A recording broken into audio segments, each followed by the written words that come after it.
മാറ്റുവിൻ ചട്ടങ്ങളെ സ്വയമല്ലെങ്കിൽ മാറ്റുമതികളീ നിങ്ങളെത്താൻ എന്നാണ് മഹാകവി കുമാരനാശാൻ്റെ വരികളാണ്. നമ്മുടെ ജീവിതത്തിൽ നാം പലപ്പോഴും പഴയ രീതികളിലും മാറ്റമില്ലാത്ത ശീലങ്ങളിലും തളച്ചിടപ്പെടാറുണ്ട്.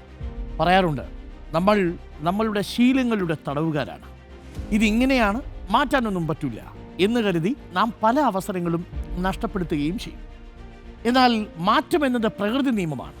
നമ്മൾ സ്വയം മാറാൻ തയ്യാറായില്ലെങ്കിൽ കാലം നമ്മളെ മാറാൻ നിർബന്ധിതരാണ്.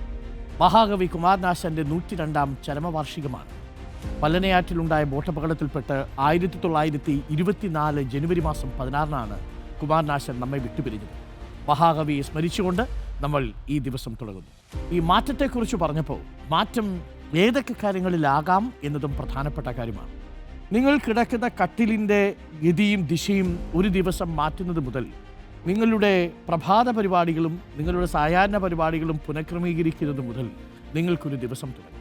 എഴുന്നേൽക്കുന്ന സമയം, കഴിക്കുന്ന ഭക്ഷണം, കളിക്കുന്ന ഗെയിം, കൂടെ കൂട്ടുന്ന കൂട്ടുകാർ, ഇതെല്ലാം നമുക്ക് മാറ്റങ്ങൾ കൊണ്ടുവരുന്ന കാര്യങ്ങളാണ്. കുഞ്ഞു കുഞ്ഞു മാറ്റങ്ങളിലൂടെയാണ് വലിയ വലിയ മാറ്റങ്ങൾ സാധ്യമാവുക. പറഞ്ഞു കേട്ടിട്ടില്ലേ, നിങ്ങൾ പുറത്തേക്ക് വയ്ക്കുന്ന ആദ്യത്തെ കാൽച്ചുവടാണ് നിങ്ങൾ ചന്ദ്രനിലേക്കുള്ള യാത്രയെപ്പോലും തീരുമാനിക്കുന്നത്. അപ്പോൾ നമ്മൾ തുടങ്ങുന്നു. മാറ്റങ്ങൾ പ്രകൃതി നിയമമാണ്. മാറ്റമില്ലാത്ത ഒന്ന് മാത്രമേ ഉള്ളൂ. മാറ്റമെന്ന് പറഞ്ഞത് സാക്ഷാൽ കാൾ മാർക്സ് ആണ്.